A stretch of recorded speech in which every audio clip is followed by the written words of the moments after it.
परवर्तनी श्रमणी Surya doctor पुराणी श्री सरदारजी महाराज साहब, सरल आत्मा सरल मना सदगुरु परिवार श्री अजय कुमारी जी महाराज साहब, श्रमणी गौरव प्रज्ञा ज्योति प्रवचन प्रभाविका डॉक्टर पुराणी श्री शिवाजी महाराज साहब की पावन पवित्र चरण कमलों में कोटि कोटि वंदन।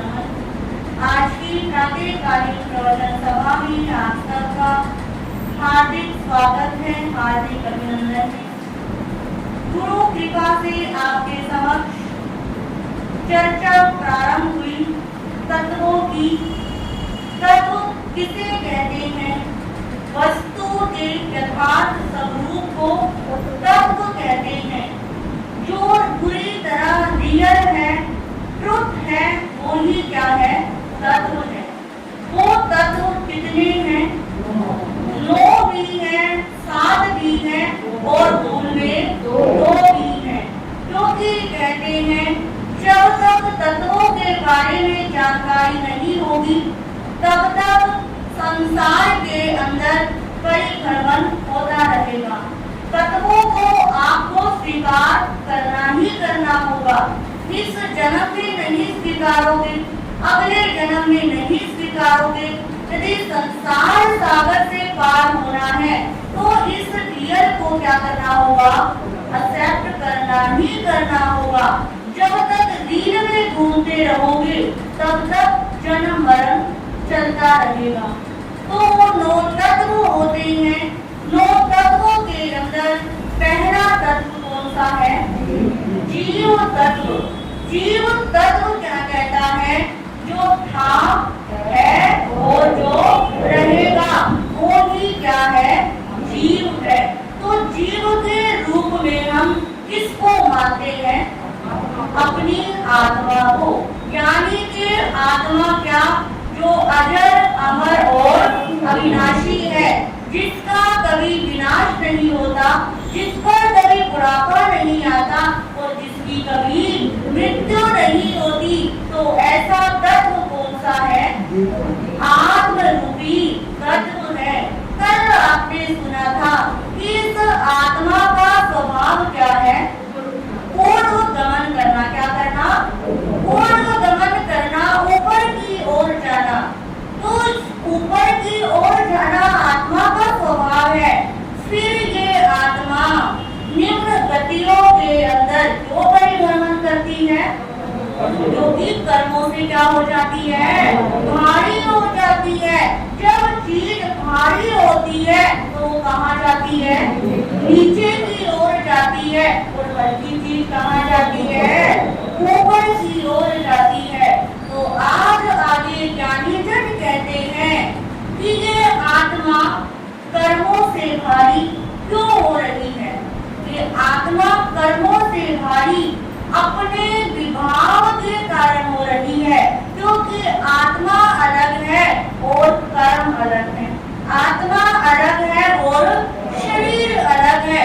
जब तक आत्मा का कर्म से संयोग होता रहेगा तब तक क्या होता रहेगा? परिभ्रमण होता रहेगा। जब तक हम इस शरीर को ही आत्मा मानेंगे, मैं ही सब कुछ हूँ, तब तक हम संसार से ऊपर नहीं उठ सकते। कहते हैं जैसे सूर्य होता है, सूर्य का स्वभाव क्या है? प्रकाश देना। सूर्य ना सर्दी में भेदभाव करता, ना गर्मी में भेदभाव करता। चाहे आप अपने दरवाजे बंद कर लो तब भी सूर्य का प्रकाश क्या है? उतना है। चाहे दरवाजे खोल लो तब भी सूर्य का प्रकाश क्या है? उतना है। परंतु जब सूर्य के आगे बादल आ जाते हैं तो सूर्य क्या हो जाता है? ढक जाता है। अब बताओ, ढकने के बाद भी क्या सूर्य अपना स्वभाव प्रकाश देना खत्म कर देता है? बस उसके ऊपर क्या आ जाता है? आवरण आ जाता है। और जैसे ही बादलों का आवरण हटता है सूर्य वापिस से क्या देने लग जाता है? प्रकाश देने लग जाता है। तो कहने का मतलब क्या कि जिस प्रकार इस आत्मा का स्वभाव क्या है? ऊपर की ओर जाना है। परंतु जब कर्म रूपी आ जाते हैं, आवरण आ जाते हैं, तो आत्मा के ऊपर क्या आ जाता है? विभाव आ जाता है और ये आत्मा कहाँ चली जाती है? निम्न गतियों में चली जाती है। दूसरी बात कहते हैं, आप कपड़े धोते हो, हम भी कपड़े धोते हैं। आप पिटाई कपड़ों की करते हो या मैल की करते हो? मैल की। क्या मैल तो नाली में भी पड़ा होता है? क्या उसको जाके पीते हैं, मशीन में चलाते हैं? किसकी पिटाई करते हो? अब जो कपड़े अलमारी में रखे हुए, क्या उनको भी धोने के लिए डालते हो? बताओ फिर किसकी पिटाई करते हो? जब तक कपड़े और मैल का क्या होता है? संयोग होता है। जब कपड़ा गंदा होता है तभी तो क्या डालते हो? धोते हो ना। तो उसी प्रकार कहते हैं, इस जीव का संसार के अंदर परिभ्रमण किसके कारण हो रहा है? जब तक आत्मा और शरीर का, आत्मा और कर्म का क्या हो रहा है? संबंध हो रहा है। जिस प्रकार साफ कपड़े को धोने की क्या नहीं होती? आवश्यकता नहीं होती। जब मैल आ जाता है तभी क्या डालते हो? धोने के लिए डालते हो। उसी प्रकार जिस आत्मा के ऊपर से कर्मों की लेयर हट जाती है, वो क्या हो जाती है? सिद्ध बुद्ध और मुक्त हो जाती है। क्या सिद्ध बुद्ध और मुक्त होने के बाद भी परिक्रमण चलता है? जन्म मरण होता है? नहीं होता ना। तो समझने की बात यही कि जब तक इस कर्म का आत्मा के साथ संयोग है, जैसे कपड़े का मैल के साथ जब तक संयोग है तब तक ही उसकी क्या होती है? धुलाई होती है। एक लोहा होता है, लोहे को किस पर तपाया जाता है? अग्नि में तपाया जाता है। कब तक तपाया जाता है? जब तक वो क्या नहीं हो जाता? लाल नहीं हो जाता। और जैसे ही वो अपने अस्तित्व को प्राप्त कर लेता है, क्या उसके बाद भी उसको पकाया जाता है? नहीं पकाया जाता ना। तो उसी प्रकार ज्ञानी जन कहते हैं कि कुछ क्या करो, चिंतन करो, कुछ सोचो कि मैं किसके कारण, किस लिए क्या कर रहा हूँ, संसार के अंदर परिभ्रमण कर रहा हूँ। भगवती सूत्र के अंदर बड़ी सुंदर बात पूछा जाते हैं कि पुरुषार्थ बलवान है या कर्म बलवान है? क्या पुरुषार्थ बलवान है। कैसे पुरुषार्थ बलवान है? क्योंकि आप पुरुषार्थ करने से कर्मों की क्या कर सकते हैं? निर्जरा कर सकते हैं। अब वहाँ पर हमारा पुरुषार्थ क्या हो जाता है? बलवान हो जाता है। और एक बात मैं आपसे पूछूं कि शेर बलवान है या पिंजरा बलवान है? पिंजरा। और आपकी तरफ से शेर। मैंने कह रही है पिंजरा बलवान है और भाई कह रहे हैं शेर बलवान है। आप मुझे बताओ, पिंजरा खाली है तो कौन बलवान है? शेर है ना। और यदि पिंजरा नहीं है तो कौन बलवान है? शेर बलवान है। शेर और पिंजरा कब बलवान है? जब तक शेर पिंजरे के अंदर है तो कौन बलवान हो गया? पिंजरा बलवान हो। क्योंकि पिंजरे ने क्या कर रखा है? शेर के ऊपर लिमिटेशन लगाई हुई है। और जैसे ही पिंजरे में से शेर निकल जाएगा तो कौन बलवान हो जाएगा? शेर बलवान हो जाएगा। तो समझने वाली बात यही है कि जब तक हमारी आत्मा कर्मों के अधीन है तो कौन बलवान है? कर्म बलवान। अभी कहते हो ना बहुत बार, मेरे तो कर्म ही ऐसे हैं, मैंने तो पता नहीं कौन सा ऐसा कर्म किया था। तो कौन किस बलवान हो गया? कर्म बलवान हो गए। और जैसे ही अष्ट कर्मों से मुक्त हो जाते हैं तो कौन बलवान हो गया? आत्मा बलवान हो गई। तो एक दृष्टि से कर्म भी बलवान है और एक दृष्टि से आत्मा भी बलवान है। परंतु हमें किसको बलवान करना है? आत्मा को बलवान करना है। इस कर्मों की पावर को हमें क्या करना है? कब करना है? हमारे शास्त्रों के अंदर कहते हैं 3 प्रकार की आत्मा होती है। प्रकार की? 3 प्रकार की। एक होती है बहिर आत्मा, एक होती है अंतर आत्मा और एक होती है परमात्मा। ठीक है, हो गई। पहली कौन सी? बहिर आत्मा। बहिर आत्मा के नाम से ही पता लग रहा है कि जिसकी बुद्धि क्या है, बाहर की ओर रहती है, वो क्या है? बहिर आत्मा है। यानी कि जिसको ज्ञान से कोई लेना देना नहीं, जिसको अज्ञान में रहना ही क्या आता है? पसंद आता है। जो जिसका धर्म से कोई लेना देना नहीं, उसे हम क्या कह देते हैं? ये तो क्या है? नास्तिक है। ये तो धर्म कर्म करता ही नहीं। और कुछ व्यक्ति तो धर्म से क्या होते हैं? चिढ़ते भी है। यदि उनके सामने कोई धर्म कर ले तो वो घर में कलेश कर देते हैं कि मेरे सामने समाहित मत करा करो, मेरे सामने प्रवचन में मत जाया करो, मेरे सामने ये मत करा करो। तो यानी कि उस समय उनकी आत्मा किसमें है? इस समय बहिर आत्मा है, क्योंकि उनके ऊपर मिथ्यात्व क्या आया हुआ है? अभी मिथ्यात्व का आवरण आया हुआ है, इसलिए धर्म से कोई लेना देना नहीं है। हमारे शास्त्रों में कहते हैं और आपने भी सुना है कि 14 गुण स्थानों के अंदर मिथ्यात्व का कौन सा नंबर है? कौन सा है? पहला कौन सा गुण स्थान है? मिथ्या। मिथ्या का अर्थ क्या होता है? झूठा। देखो ना, और तत्व मतलब जो चीज है नहीं, जो उसको ही मान रहा है, तो वो किसमें है? अभी मिथ्यात्व के अंदर है। आप देखिए, वैसे दिल्ली के अंदर देखिए 45 चातुर्मास है, आपके रोहिणी के अंदर भी कितने सारे चातुर्मास है। और चातुर्मास होने के साथ आप इस एरिया के अंदर देखें कि कितने सारे अपने क्या है? जैन बंधु है, जैन परिवार है। क्या सभी यहाँ तक पहुँच पाते हैं? नहीं। कुछ व्यक्ति चाहते हुए भी नहीं पहुँच पाते होंगे, कुछ चाहते हैं परंतु आलस फरमान आ जाता है, नहीं पहुँच पाते। तो जो यहाँ तक पहुँचे, आप आए हो तो कहीं ना कहीं आपका मिथ्यात्व क्या हुआ है? हटा हुआ है ना, तभी तो आप क्या हुए हो? यहाँ तक पहुँचे। और जो जीव अभी तक नहीं आए, अभी तक नहीं जागे, उनके ऊपर कौन भारी है? मिथ्यात्व भारी है। तो ये मिथ्यात्व कितने प्रकार का होता है? 10 प्रकार का। कितने प्रकार का? 10 प्रकार का मिथ्यात्व होता है, जिसमें पहला होता है जीव को अजीव समझे तो मिथ्यात्व। जीव क्या? आत्मा। समझ गए ना? तो अब जीव मतलब आत्मा और अजीव मतलब क्या? शरीर।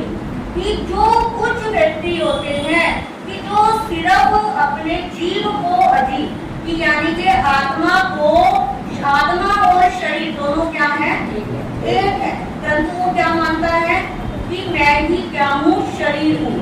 और दूसरा क्या होता है? अजीव को जीव समझे, यानी कि शरीर को ही क्या मानता है वो? कि मेरा शरीर ही सब कुछ है।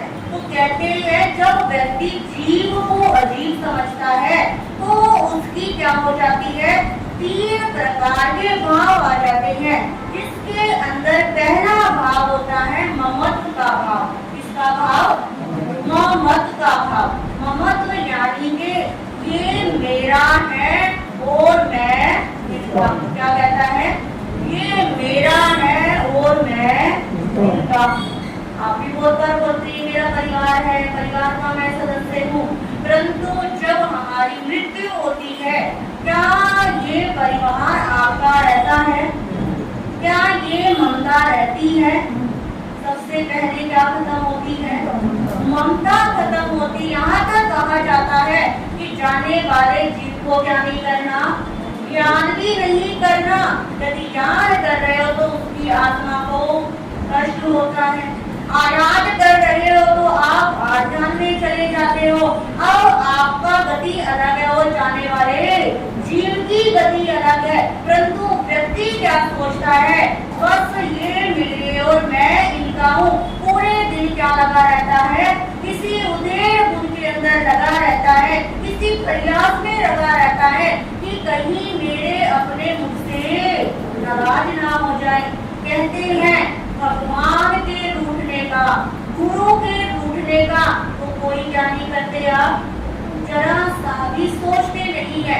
परंतु हमारे रिश्तेदार हमसे नहीं रूठने चाहिए, पड़ोसी नहीं रूठने चाहिए, जो परिवार के सदस्य नहीं रूठने चाहिए। परंतु यदि भगवान रूठ जाए तो भगवान को क्या कर लेंगे, मना लेंगे। परंतु रिश्तेदारों को, परिवार वालों को मनाना क्या हो जाता है, मुश्किल हो जाता है। क्यों मुश्किल हो जाता है? क्योंकि हम इनको क्या मानते हैं, ये मेरे हैं।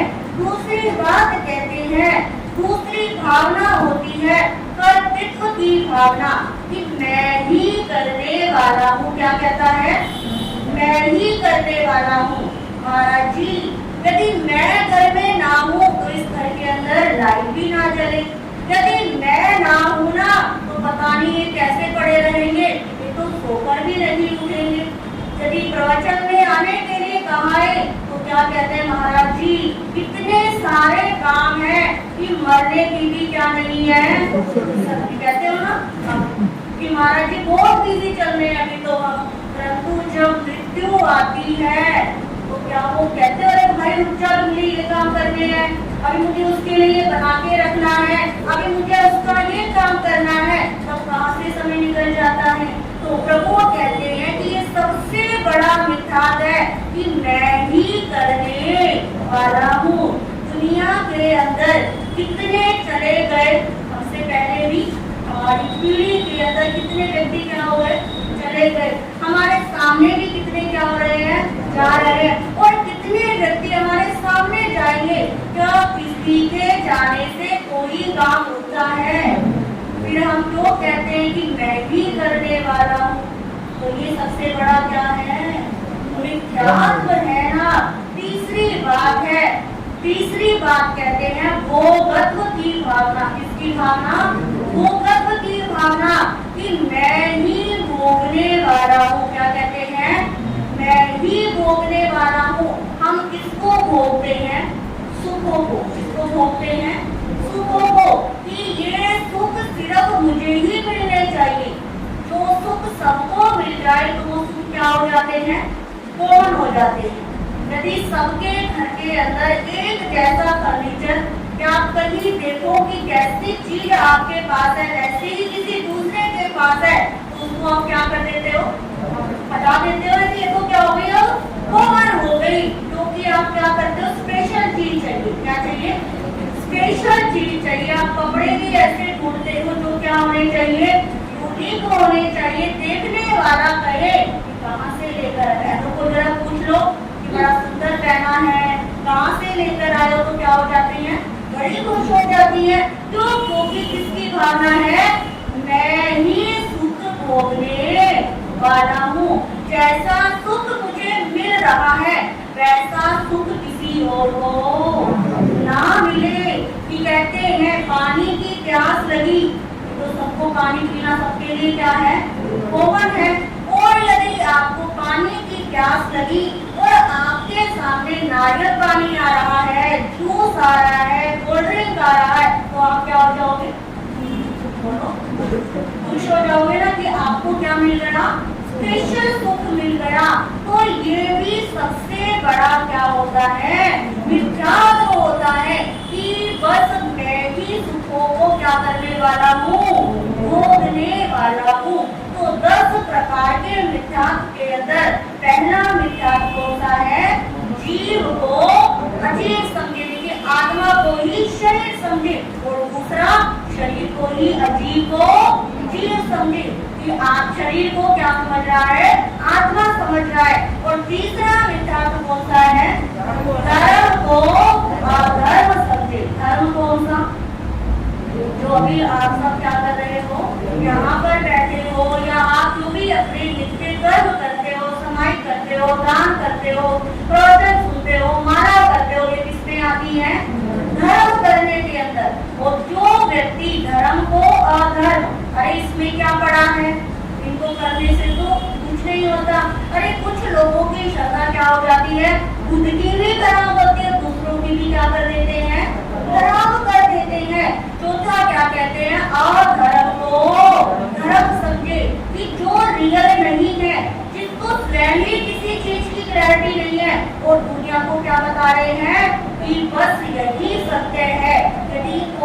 ऐसे धर्म की राह पर चलता है तो उसका प्रवेश किसमें हो गया है? मिथ्यात्व के अंदर उसका प्रवेश हो गया है। पांचवा मिथ्यात्व होता है साधु को असाधु समझे। साधु को जिन्होंने 5 महाव्रतों को क्या करा हुआ है? स्वीकार किया हुआ है। अरे साधु कौन होते हैं? साधु को तो क्या कुछ लोग ऐसे होते हैं कि साधुओं को ना वंदना करते हैं, यदि पास से गुजर भी रहे हो तो क्या कर लेते हैं? मुंह फेर देते हैं। अरे महाराज को मैं क्या ना हो जाऊं, दिख ना जाऊं। और दूसरों को भी क्या कहते हैं कि महाराज के मत जाया करो, ये ऐसे हैं, ये करते हैं, वो करते हैं। अरे भाई तेरे से तो क्या है, अच्छे है ना। आप संसार के आरंभ संभारंभ में लगे हुए हो, आप तो एक व्रत भी श्रावक को अच्छे से नहीं निभा रहे, और साधु को कितने निभा रहे हैं? 5 महाव्रत। आपके व्रतों को क्या कहते हैं? अनुव्रत। अनु का मतलब क्या होता है? छोटा। और हमारे व्रत का मतलब क्या होते हैं? महाव्रत। जो क्या होते हैं? बड़े होते हैं। तो जो साधु को असाधु समझता है, यानी कि समझ लेना उसके अंदर अभी क्या है? मिथ्यात्व है। और छठा मिथ्यात्व क्या है? असाधु को साधु, जो अपना ऐशो आराम कर रहे हैं, घूम रहे हैं, गाड़ियों में जा रहे हैं, ना खाने में विवेक, ना किसी चीज में विवेक, और उनके बाद जाकर क्या कर रहे हैं? उनके पैर धो रहे हैं, उनके चरणों में दंडवत प्रणाम हो रहे हैं। यदि ऐसा कहीं आपको दिखे तो भी समझना कि इसके पास क्या है? मिथ्यात्व में अभी ये आया हुआ है। इस जीव को अभी आत्मज्ञान नहीं हुआ है। फिर अगला आता है संसार के मार्ग को, मोक्ष का मार्ग, यानी कि सिर्फ खाना पीना सोना ऐशो आराम करना ही जिसके जीवन का क्या होता है? लक्ष्य होता है कि हम तो आराम से खाएंगे पिएंगे रहेंगे, जो जैसा होगा जहाँ जाना होगा वही क्या हो जाएंगे? चले जाएंगे। और अगला क्या है? मोक्ष के मार्ग को संसार का मार्ग समझे कि जो चीज रियल बताई जा रही है उस पर क्या नहीं हो रहा?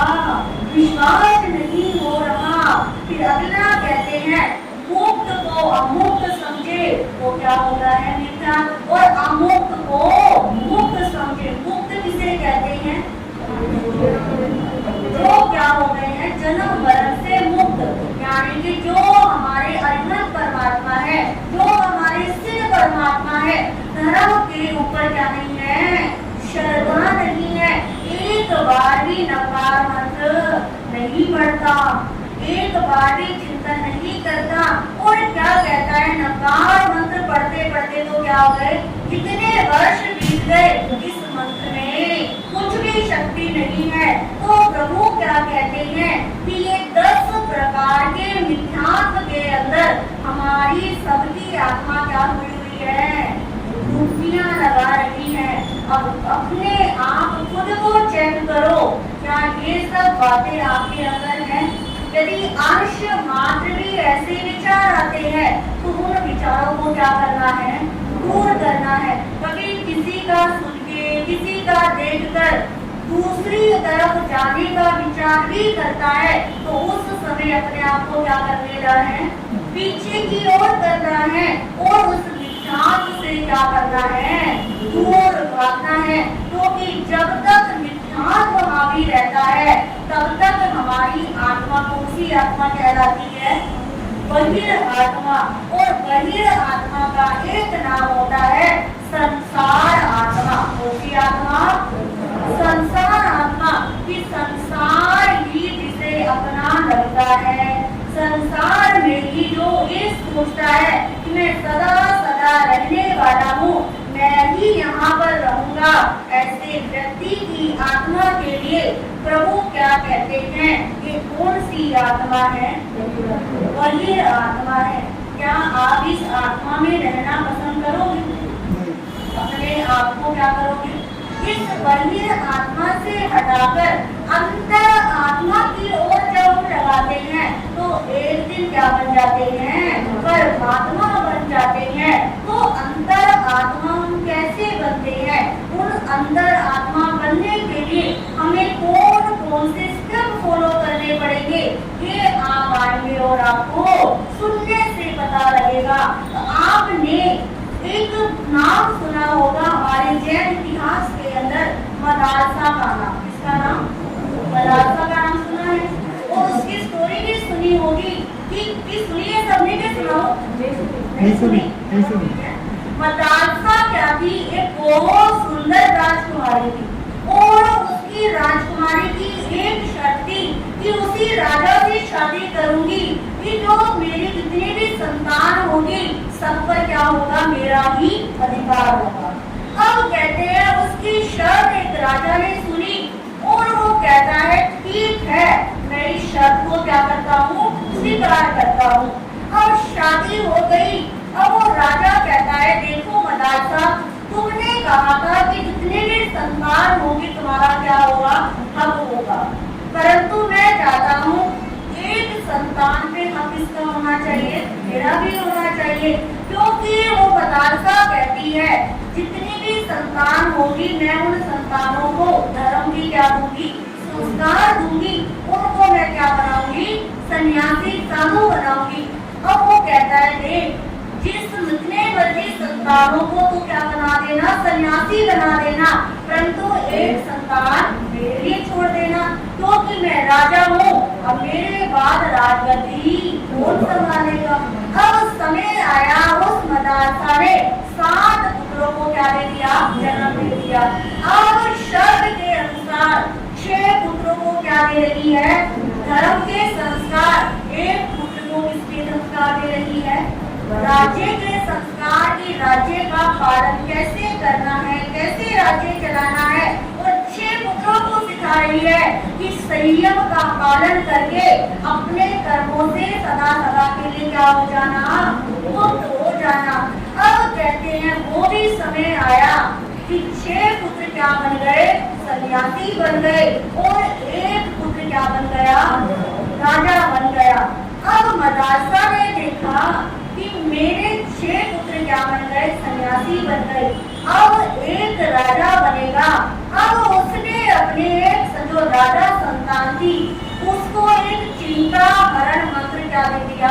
लिख कर दे दिया, और कहा बेटा तू राजा है, राजा के ऊपर क्या आती है? बड़ी विपरीत परिस्थितियां आती हैं, और ऐसी कभी विपरीत परिस्थिति आ जाए तो भी हम तो रहे ना रहे, हमारी क्या हो रही है? उम्र हो रही है। जब तुझे कहीं से कुछ आशा नजर ना आए तो इस ताबीज को खोलना, और इसमें से चिंता हरण मंत्र है वो उसको क्या कर देना? तू ले लेना। अब 6 पुत्र क्या कहते हैं? माँ तो हमें कहती है इन ताबीजों में कुछ भी नहीं रखा, जो होना है वो अपने कर्म के हिसाब से होगा। अब वो 6 पुत्र सन्यासी बन गए और एक पुत्र राजा बन गया। अब समय ऐसा आया कि वो मदालसा और वो राजा दोनों की मृत्यु हो गई, और जो 6 सन्यासी भाई थे वो घूमते घूमते क्या आ गए? अपनी ही नगरी में आ गए, और राजा को सूचना पहुंचा दी कि तुम्हारे भाई क्या आए हैं? भाई महाराज नगर के बाहर आए हैं, तुम क्या करो? दर्शन कर ले आओ।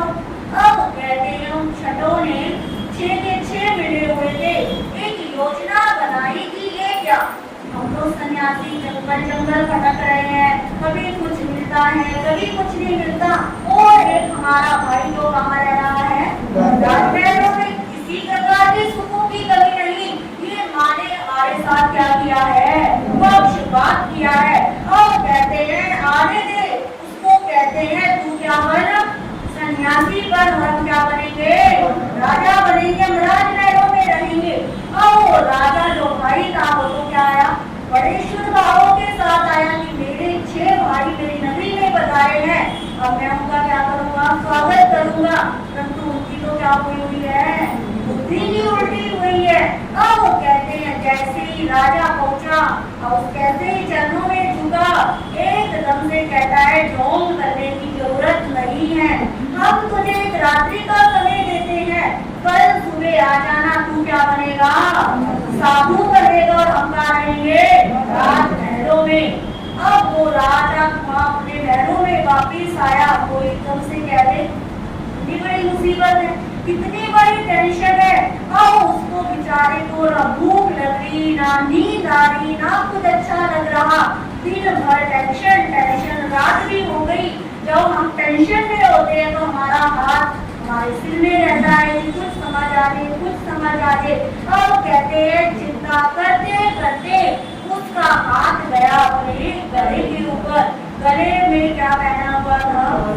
मंत्र जो माँ ने दिया था, वो क्या कहा था? चिंता भरण मंत्र है। अरे ये मंत्र तो मेरी माँ ने दिया था, कहा था कि जब कोई मुसीबत आ जाए तो क्या पढ़ लेना? इस मंत्र को पढ़ लेना। फटाफट वो ताजवीज खोला, उसमें से मंत्र निकाला और वो पढ़ता है। उसमें क्या लिखा हुआ था?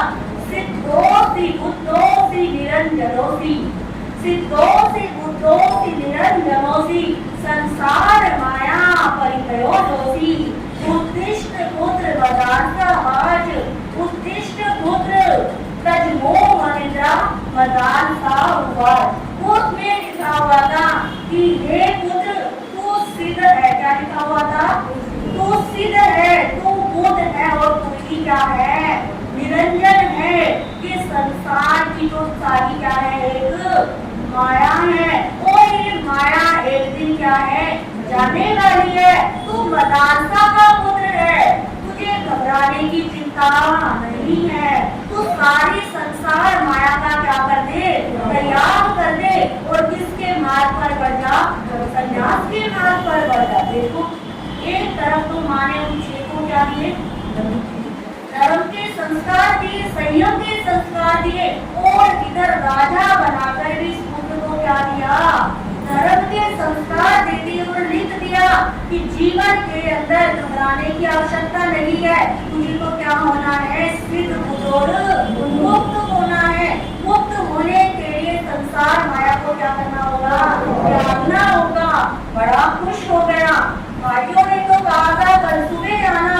अब जैसे ही आप जागृत हुए, आधी रात को ही क्या हो गया? चला गया। अब भाई भी जगे हुए थे। अब कहते क्या हुआ? क्या तू हमारे पास गिड़गिड़ाने आया है? अब वो कहता है नहीं, मैंने सोचा सुबह की बेटी इसलिए करनी, यदि आपको राजा बनना है तो क्या करो? राजमहलों में चले जाओ, परंतु मुझे क्या दे दो? संयम का मार्ग दे दो, मुझे संन्यास दे दो। अब जैसे ही ये बात सुनी, उन 6 भाइयों की भी क्या हो गई? दृष्टि जागृत हो गई कि ये क्या? हम तो क्या सोच रहे थे कि हमारी माँ ने हमारे साथ क्या किया है? पक्षपात किया है, परंतु ये क्या? हमारी माँ ने तो इसके अंदर भी कैसे संस्कार पड़े हैं कि तू सिद्ध है, बुद्ध और मुक्त होने वाला है। अब वो कहता है मेरी माँ ने मुझे क्या दिया था? मंत्र दिया था और मैंने वो मंत्र पढ़ा और मेरी सारी चिंता क्या हो गई? गुम हो गई। अब वो 6 भाई भी धर्म में क्या हो गए? स्थिर हो गए। अब वो जो 7वां पुत्र था वो भी क्या बन गया? राजा बन गया। तो कहने की बात क्या है कि संसार के अंदर चाहे कुछ भी हो, परंतु जो रियल चीज है वो क्या है? सिद्ध बुद्ध और मुक्त होना। कि सब चीज का एक ना एक दिन क्या करना होगा? त्याग को करना होगा ही होगा। चाहे हंसते हुए करो, चाहे अपने आप करो, चाहे वक्त अपने आप क्या ले लेगा? आपसे लेगा, परंतु चीजों को क्या करना होगा? छोड़ना होगा ही होगा। तो आज आपने जाना कि किस प्रकार इस जीव आत्मा के ऊपर कर्मों का क्या आ जाता है? आवरण आ जाता है।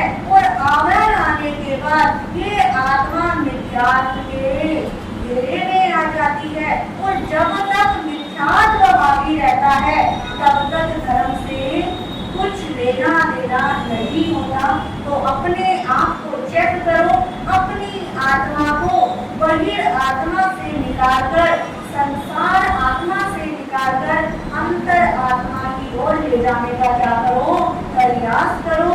जो जो आत्माएं ऐसा प्रयास करेंगी उनका कल्याण इस भाव के अंदर भी होगा और पर भाव के अंदर भी होगा। तो आप आए, आपने सुना, आपका बहुत बहुत धन्यवाद। तो जैसा कि मैंने आपको बताया था कि हमारा सोमवार से लेकर शुक्रवार तक प्रवचन का विषय रहेगा जो हमारा क्या चल रहा है, तत्व चल रहा है। और शनिवार को हम थोड़ा सा, जैसे कि आप एक वैरायटी खा के क्या हो जाते, थोड़े से या थोड़ी रोज मिलती रहे तो बोर हो जाते हो ना, कि क्या हमारी रोज रोज, बच्चे भी बोर रहते हैं, बड़े भी बोर हो जाते हैं। तो टेस्ट क्या चाहिए, थोड़ा थोड़ा चेंज क्या लगता है, अच्छा लगता है। तो मैंने सोचा कि आपको सप्ताह के 5 दिन तो क्या देंगे, तत्वों का ज्ञान देंगे, और शनिवार को थोड़ा सा जैन धर्म का बेसिक ज्ञान, क्योंकि बेसिक भी होना जरूरी। अब तक बेसिक ही नहीं होगा तो एडवांस, लेकिन 5 दिन हमारी चर्चा एडवांस पे होगी और 1 दिन हम बेसिक पढ़ेंगे। तो बेसिक के अंदर कल आपको मैं बताऊंगी जो मैंने गुरु चरणों में रहकर सीखा है कि हमारे स्थानकवासी समाज की पहचान क्या है। बताइए क्या पहचान है? उपट्टी क्या है? उपट्टी से क्या पहचान लेते, तुम क्या हो, स्थानकवासी हो या तुम स्थानकवासी हो। तो इस मुपट्टी का क्या महत्व है, इसको कैसे लगानी चाहिए, कैसे रखना चाहिए, कब से इस मुपट्टी का निर्माण शुरू हुआ, कौन से आचार्यों ने, साइंस किस प्रकार मुपट्टी को क्या करती है, स्वीकार करती है, हमारा भावा कितना होना चाहिए, मुपट्टी का साइज क्या होना चाहिए। क्योंकि कुछ लोगों को क्या नहीं होता, पता ही नहीं होता, किसी की मुपट्टी यहाँ जाती है, किसी की यहाँ जाती है, किसी की नीचे तक लटकती है। तो अपनी मुपट्टी हमारी क्या है, पहचान है। तो इसको क्या करना है, कैसे इसका हमें अच्छा बनाना है, ये सब बातें कर आपके समक्ष रही होगी। ठीक है, सबको तो अच्छा लगा है, तो फिर सुनना चाहोगे ना, तो समय पर सभी को क्या होना है, आना है। तो कल हम मुपट्टी के विषय में आपको सुनाने का प्रयास करेंगे। इसी के साथ प्रत्येक शनिवार को 12 घंटे के नवकार मंत्र का जाप, जो पिछले बार सप्ताह भी हुआ था, तो इस सप्ताह में शनिवार का जाप श्रीमती मीना जैन, राजेश जैन की 122 इनकी तरफ से है। तो खड़े होकर सबको कह रही है, तो एक बार अपनी अपनी बारी सभी क्या करवा देना, कंफर्म। क्योंकि देखो जाप भी हमारे लिए क्या होता है, जरूरी होता है। और जिसकी बारी हो 5 मिनट पहले ही क्या कर लेना, पहुंच जाना। यदि आप 10 मिनट 5 मिनट लेट होते हो, वो जाप तो चलता रहता है, उठता तो नहीं है, जब तो ध्यान क्या हो जाता है, वो माला कम करता है और क्या देखता रहता है बाहर की, वो आया कोई, वो सारा दोष किसको लगा, जो आप लेट आए। तो आपको आना तो है, तो 5 मिनट क्या पहुंचाना, सभी अपनी अपनी गाड़ी से 5 मिनट पहले पहुंचने का प्रयास करना। और जिन्होंने अब तक अपने नाम नहीं लिखवाए हैं, आगे शनिवारों के लिए अपने अपने नाम लिखवा देना। इसी के साथ रवि